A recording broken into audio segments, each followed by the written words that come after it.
Welcome to the Slop Farm. Enjoy the video. In this video, I will show how to connect a Virgin Media remote easy method. Press and hold the TV and OK buttons together for 3 seconds to enter pairing mode, then point the remote at your Virgin Media box and wait for the pairing prompt.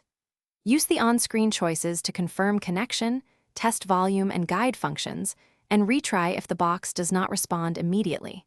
Stay calm and follow each step for a smooth setup. If pairing fails, try simple troubleshooting before deeper fixes. Replace batteries with fresh ones and ensure contacts are clean, then reboot the Virgin Media box by unplugging power for 10 seconds and plugging it back in. If problems persist, remove batteries and press and hold the OK button for 10 seconds to reset the remote, then attempt pairing again. These quick steps fix most common connection hiccups without needing support calls. If you are finding this video helpful, please subscribe and like to support the channel. Quick recommendation: life's too short for cheap socks, go darn tough for durability and a lifetime warranty, perfect for lounging while you set up tech.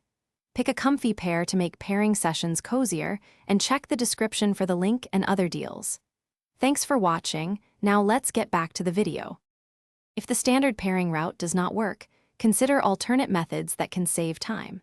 Try the Virgin Media Connect app to control and sometimes pair your remote, or use manual code entry when automatic pairing fails to detect the box.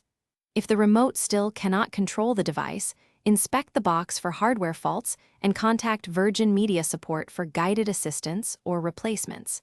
Keep notes of steps you tried for faster help. Thanks for watching. Consider subscribing if we helped you today.